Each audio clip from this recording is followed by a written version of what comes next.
All right, Victor Reyes, congratulations on receiving your very first Emmy nomination for your work on The Night Manager. So with your two nominations, one for main title theme and one for score, were you surprised at all? Were you expecting it? What was going through your mind when you heard you'd been nominated? Yeah. Ray Costa called me and suddenly the work begins to, spin around. But I don't know. It's a great show, great directing, great casting, great actors, great novel, great script. I don't know. It's a surprise, but in certain way, I was waiting for something like that. Mm-hmm. Not for the Emmys, but I there are times that you have you have the notion that you did a great job or a fine job. Mm-hmm. Well, that's certainly congratulations are in order for you. Let's talk. You're welcome. Let's talk first about your main title theme that you wrote. Yeah. First of all, I guess starting off, I mean, how did you approach that? What were your initial ideas? The initial ideas was very complicated to explain because the plot of the novel of the show is very complicated. The show starts in Cairo, developing in many cities of Europe, a lot of locations, different places, and the only thing I have clear from the beginning that I need a powerful theme, a powerful, short, recognizable, beautiful, powerful, masculine. A nice theme for using many times. But as we will making the different episodes, the show will be becoming more complicated and more complicated. But actually, the main theme becomes rises up in the middle of the night, in the day before I have to be in London recording. I don't know. I don't remember strings for episodes 2 and 3, and I have a couple of hours of working here in the studio, and I did this impromptu. It's a kind of impromptu, the classical term to an improvisation. So this main theme is like an improvisation. Is something that comes from your heart and your brain in a second, and you don't have to think about it. Just let it flow. Right. So, I mean, putting some context into what this is about, it's based on this great John le Carré novel, a guy who's known for his spy thrillers that are very intellectual and, as you said, masculine, because it is about this cat and mouse game, this battle of titans between these two very strong men. So how much was the influence of genre and the influence of the conflict between the two characters, how much did that influence your music? Well, I have to say that these nominations for the versus score and theme is not only for me, but I'm sorry, this guy, you, but my dog. Oh, special guest appearance. I will introduce you later. I was saying that I was very, very well directed by Susanne Bier, the director of the film, who every moment tells me, don't make genre. This is not an unusual approachment to these characters or John le Carré's novels. A conventional, I used to be conventional in the first moments, and she told me every day, don't make genre, and we were hiding from the genre and make it work into a contrast. Do I explain myself? Yes, you did. Yeah, that makes sense. So for the rest of the underscore, did your theme I talk to a lot of composers, and they talk about coming up with specific themes that are going to play throughout. So, I mean, did your main title theme influence the other themes that you wrote in the 6 hours of this show? I wanted to have this main theme to use in certain points, but also, as we say, many different locations, many different plots, many different characters. We needed a music for Tom Hollander's character, who was drinking with Tom Hiddleston character. No, also I didn't have a theme for Hugh Laurie, for instance. I have concepts for emotional states of being. Is the right words?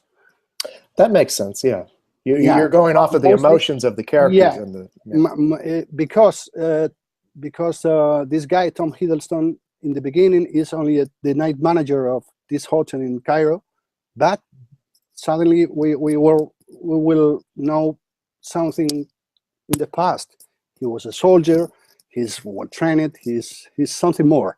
So I don't have to make a reveal in the first episode of the many things that will come later, right? Right. Yeah. So how much did the locations, as you said, I mean, we're hopping all over the globe in this show. How much did the locations influence your style of music? I tried to situate mentally, musically, the locations. If we are in Cairo, we needed to feel these Arabic percussions and flutes and all the things.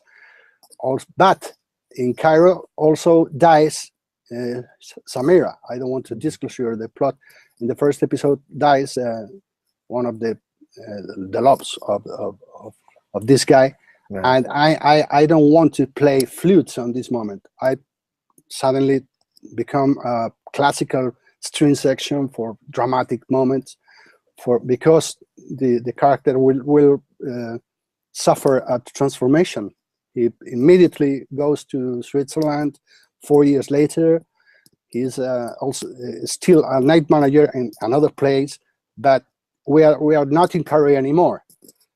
We forget these kind of instruments of ethnic percussions, all these things, till episode 6 that we will come back to Cairo.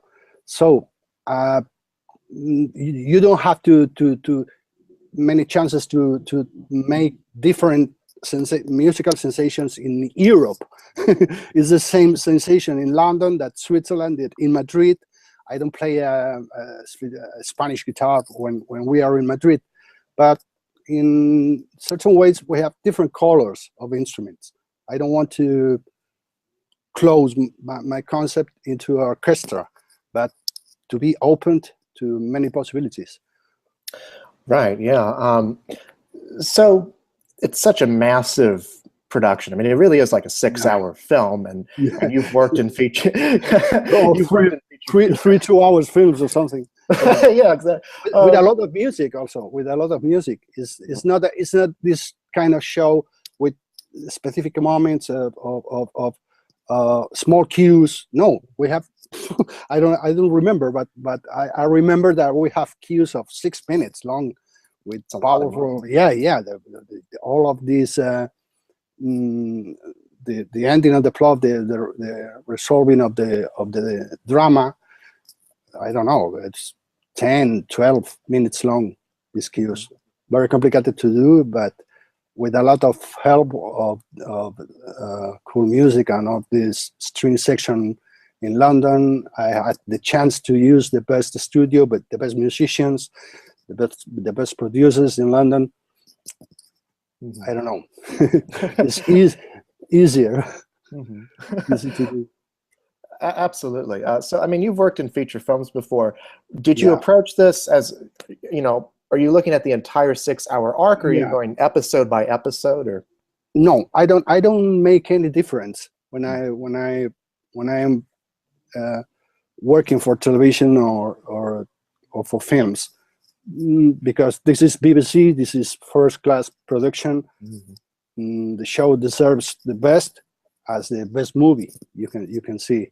I don't and it's the same studio, it's the same mind, it's the same computer, the same sounds. I don't want to make differences between films and television.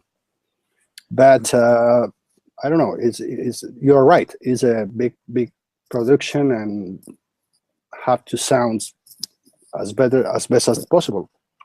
Mm-hmm.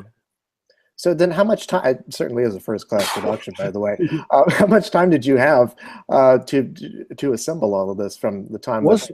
Actually was very quickly. Mm-hmm. Was very quickly because I think was in the middle of October or something when we started to see the first episode and start working. And when you are out of time, this is the best condition you can get, because the pressure is so hard that the ideas flows better, and also opinions must be, I don't know the word in English, out of no opinions, please. Right. I get you. Just me and the editor and the director. The show is they have this close cut, and we have no time for and make bad things. Let's go to straight and go for it. Mm-hmm. So much of the suspense in this show is relying on the music. Can you talk a bit about your role in creating that suspense? Well, the problem with suspense and thrilling and all of these things with a novel by John le Carré, the problem is that you can't be as clear as maybe you can be in a first approach, because you don't have to disclose who is the bad guy. Basically, we know that Hugh Laurie's character, Hugh Laurie is the bad guy. Probably he's a millionaire. He lives in luxury villas and all of these things. He's trafficker with weapons and guns and all of these things. And the other guy is a poor man is an employee in a hotel. The woman in London is works for the state, is an investigator. Probably Hugh Grant is a bad guy, but we don't have to disclose the things. We have to be very, very carefully with all of these things. And also, I say again, I prefer to work with contrast, contrasting character with emotions, and trying to confuse the audience. This is great when you see a movie, a film, or a movie, or a show, or something for the second time or the third time. That I used to. I love cinema. I love to make television and movies, and I enjoy more when I see a movie for the first or the third time, and I discover things that, oh, here's when the composer engañar. I don't know the word in English. At this point, this composer breaks me in my mind. I don't know. Right. I get you. Well, it's also, I mean, in terms of the suspense, these Le Carré novels are not, his stories, I should say, are not kind of like straightforward in terms of, things jumping at you to create suspense. It's more in the mind, it's more intellectual. Yeah. So does that influence your choice in score at all? Or? My fellow composer Alberto Iglesias did one of the best scores ever, in my opinion. In Tinker Constant Gardener, right? Yeah. No, later is a John le Carré's novel. Is Tinker Soldier Spy. Oh, right. Yeah. Right? Tinker Soldier Spy. It's a great film, great score. It's simply genius, Alberto. But this kind of textures and phrasings and music it's certainly great for this movie, but not for a show for everyone to see at the television. Is a different thing. We have to navigate between the intellectual music and the usual television score, Right. And this bridge between this intellectual and popular music brings us to make this kind of a score for this show, which is have a lot of things: classical music, modern percussions, strange music. I don't know, but it's not so intellectual like Tinker Soldier Spy. Right, right. What is it that excites you about creating music for films and television? What say again, please? What is it that excites you about this job that you have? I mean, what got you into doing it, and what keeps you going at it, other than a paycheck, of course? I think in English is not appropriate. The illusion. Illusion is delusion. No. The illusion of. I have. I don't know. I know I can do better day by day. 10 years ago, I was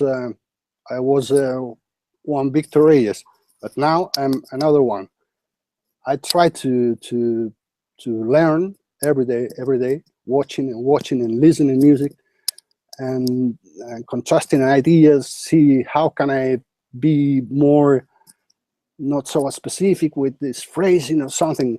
I try to get better day by day, and I don't know. I feel honored and happy to do what I like.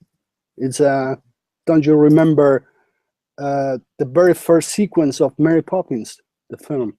I do, yeah. Chim chiminim, chin chiminim, chim chin chiru. I do what I like, and I like what I do. that's the phrase of my life. I want a neon right here in the studio. Well, those are good words. This concept is you can do what you want to do, fighting and trying to get better.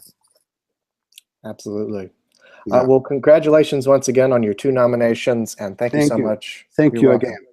Thank you. Bye. Bye. Have a great day. Thank you.